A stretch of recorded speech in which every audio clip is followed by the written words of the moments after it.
when you think of, when people hear HIV/AIDS, first of all, when they hear HIV, they hear AIDS, and there's a real difference, and that's one of the educational things I talk about with women. There's a difference between HIV and AIDS. Your doctor will tell you when you have AIDS. You don't even worry about it. You'll be told when you have it. You don't have it right now, so don't worry about that. But they do. But the other is that the traditional thinking, and it still is alive and well, that it is gay men, it is drug users, and it is prostitutes. Prostitutes. So if you don't fall within those, how'd you get it? And that is truly a misconception. Most of the women that I see, now there are some who are turning tricks on the street as it related to drug use. That's a very clear thing. Most of the women were in monogamous relationships, were married. It's amazing how many husbands or long-term partners have infected their women.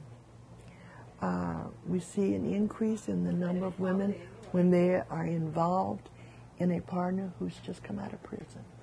Okay. I'm not going to go into that because I can't. But it's not who you think it is. It's the preacher's wife. It's the nurse. It's some of everybody. No matter where you go, and I tell the women, when you go into a restaurant, I can guarantee you that there's at least one person in that restaurant who's HIV. They're either working there or they're eating there, and you would never know it. We have various groups for women here. And I have some women who say, I'm not going to a group. I don't want to go see a whole bunch of women with AIDS. I said, okay, all right. All right. And I know what it is. They are afraid of what they see. We have in connection with another agency, a retreat for women. It's held at the Embassy Suites. We've had it now for several years.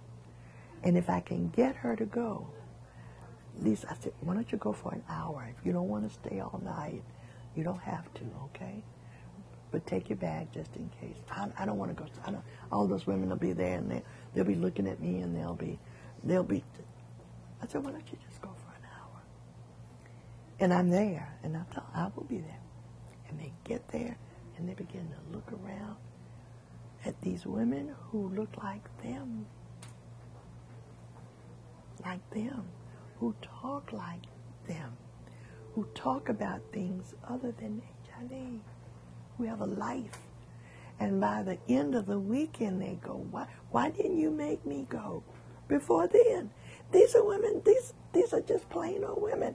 I said, I've been trying to tell you that. But a horse will not drink if it's not thirsty. It's not thirsty. And once they go, then they get involved in other women's groups because somebody will say, give me your phone number. Or here's my phone number. In the middle of the night, if you get scared, call me up. Just call me. Call me. Call me. And so they begin to develop little pieces of networks that they can call. And then they go to another group, and they say, I saw you at the retreat. Yeah, I saw, well, come on in. Yeah. But for some women, it takes a while for us to get them there. And I work closely with their case manager and with the medical staff. I have to. It's not just what I do. It's what we all do to support that woman to get her from point A to point Z. It's all of us together. Yeah. All right. Do you know how we're doing on